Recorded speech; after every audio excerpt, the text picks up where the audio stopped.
तो अतएव आमे माने दिव्यता कौन जानिले प्रकृत रे से दिव्य शक्ति मान बा अदृश्यमान शक्ति मान सहित संपर्क स्थापना करने को आम्भे माने दिव्यतार रास्ता धरिबा को पड़िबो। तो से दिव्यतार रास्ता किपरि आमे माने धरिबा, तो दिव्यतार रास्ता प्राप्ति हेबा निमित्त आमको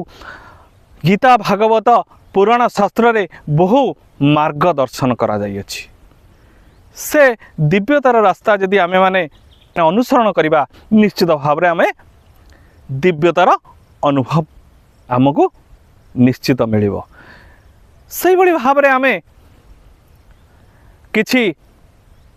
उपादाय कथा जहाँकि आम मानकर गुरुदेव माने जणै थांती बा ए संसार सर्वश्रेष्ठ वाक्य रही जे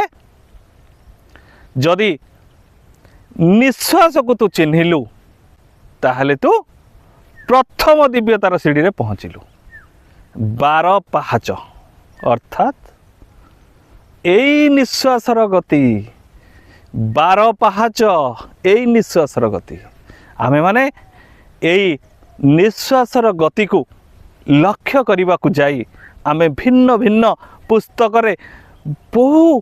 प्रहेलिका मान रही एभली गुंथी ता भीतर रखा जाइछि जहाको सहजरे आमे माने ज्ञात होई पारंती नाही। तो आमे माने जदि लक्ष्य करिबा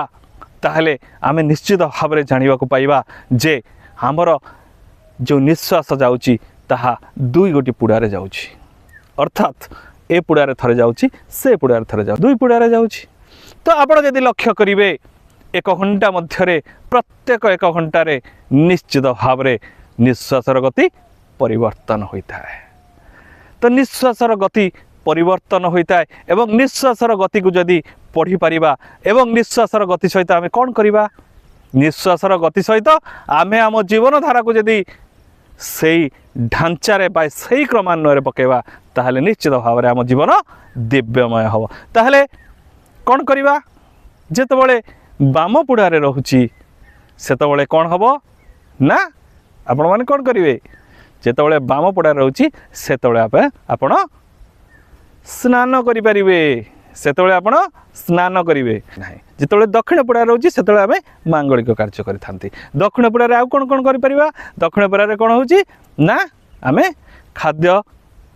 ग्रहण करि परिबा। जदि आमर बाम पुड़ारे रहुची सेतबेले कोन होची जल श्रेष्ठ होची, जदि दक्षिण पुड़ारे रहुची ताहले आमर कोन होची अग्नि श्रेष्ठ होची। तो वायु अग्नि आ जल ए तीनिटार सम्मिश्रण रे आम शरीर गठन होइछि। तो यह हूँ गोटे गुप्त कथा, ता देहरे आउ टिके गुप्तता रही जहाँकि 12 पाहाच भाव में अभिहित करा जाइछि, ताहा मध्य गुप्त रहस्य। तो यही भाव में आम निश्वासर गति को जदि चिन्हिबा चाहे निश्चित भाव में आमर दिव्यतार प्रथम सोपान आरंभ हम। ये शरीर को चिन्ह आम सब कहीचु, शरीर को चिन्ह। तो शरीर में कौन चिन्हिबा, शरीर में प्रथम कौन चिन्हिबा को पड़िबो, निश्वासर गति को चिन्हिबा को पड़िबो। जदि निश्वासर गति को आम साधन करि पारिले ताहले आमे संसार रे आम शरीर रे निज शरीर थिबा दिव्यतार स्थिति को आमे चिन्हि पारिबा। दिव्यतार स्थिति को प्रथम चिन्हिबा को पड़िबो। दिव्यतार स्थिति आम शरीर कोठी कोठी रही जानिया पड़िबो। से स्थान को आमे जदि लक्ष्य करिबा, ध्यान करिबा, जप करिबा, संसार सबुठारु श्रेष्ठ कार्यता हबो। मुक्ति पाइबार प्रथम कार्य आम शरीर आरंभ होता है। मुक्ति पाइबार प्रथम कार्य आम शरीर आरंभ होता है। आम शरीर तो रास्ता देखिनी, आम शरीर तो रास्ता देखिनी, रास्ता किए देखी, आम शरीर रही सर्वश्रेष्ठ जिनस जहाँकि परम पुरुष ठू आगमन करिछि। परम पुरुष ठू जी आगमन करिछि सी तो परम पुरुष पाखर रास्ता देखी ना। ताहले संसार परम पुरुष ठू किए आगमन करिछि, आत्मा। जदि आत्मा परम पुरुष ठू आगमन करिछि ताहले आत्मा तो निश्चित भाव में परम पुरुष को देखिछि। ताहले आमे जदि आत्मा को अनुसरण करि परिबा, आमे आत्मार पथ जदि अनुसरण करि परिबा निश्चित भाव में आमे परम पुरुष पाखे पहुँची पारिबा। तो आत्मिक क्रिया रे जदि कार्य करा जाय थाए ताहले दिव्यतार रास्ता सहज होता है। तो आत्मिक क्रिया कौन आम मन भितर सब कौन सी कार्य कला बेले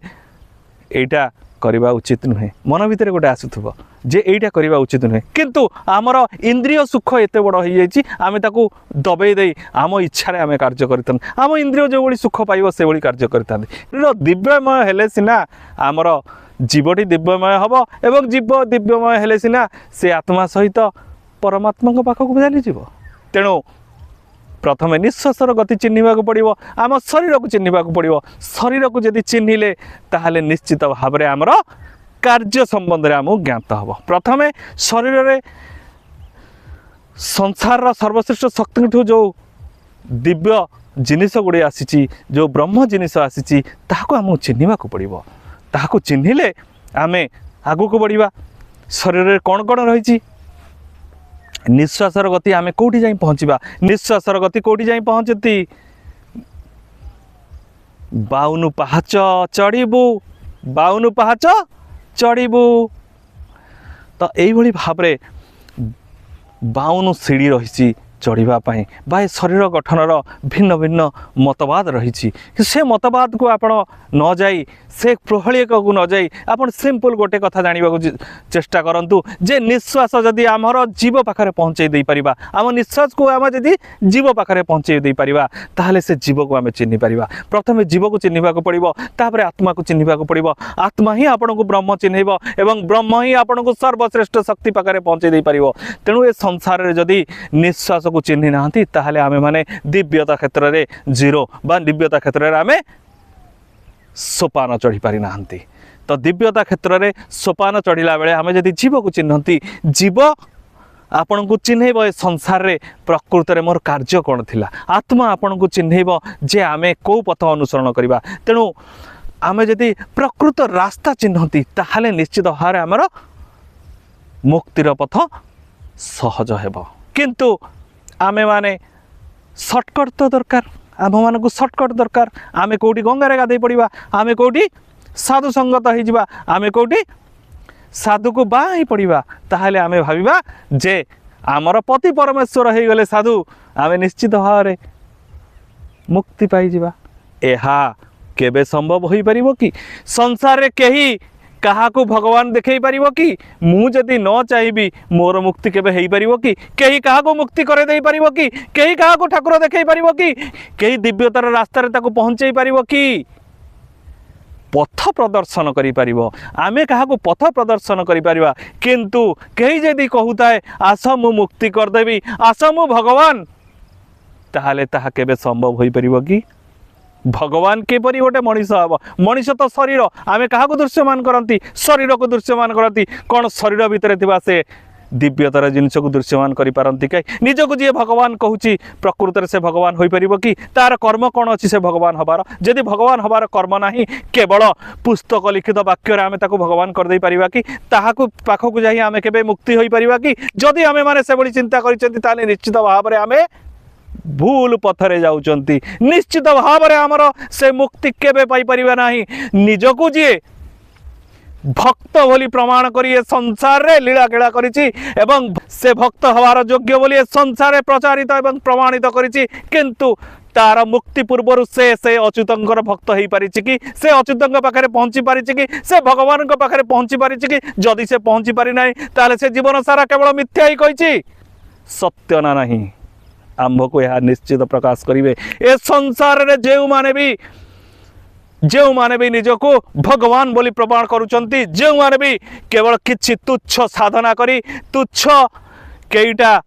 तंत्र साधना करी जदि निजको श्रेष्ठ बोली भगवान बोली प्रमाणित करी संसार लोक मान को मुक्ति दवार मिछ प्रतारणा करुचंती सावधान हबार समय अछि कारण आपण माननकु मध्य वर्तमान दंड दवा पई केही जणे ओल्हेई सारिछि तेणु ए संसार रे ठकिबा बंद हवा दरकार तेणु आमे तो आउ गोटे कथा चिंता कलु जे संसार रे वर्तमान ठक ठकुची ठककू ठक क्या ठकुची ठककू समस्ते तो वर्तमान ठकिबारे व्यस्त क्या आम उद्धार करवा जी सीना दिव्यतार रास्तार थी ताकू तो आम उद्धार करवा आ दिव्यतार रास्तार अच्छी किए तेणु जो माने दिव्यतार रास्ता न धरिवे से तो म्लेच्छ संगार जीवाक पड़ो तेणु मुक्तिर पथ एते सहज नुहे तेणु आमे केते कुंभ मेला आउ केते गंगा जीवा एवं आमर मुक्ति हो जीव ताहा कहिबा बाहुल्य एति कहि रहउछि नमस्कार।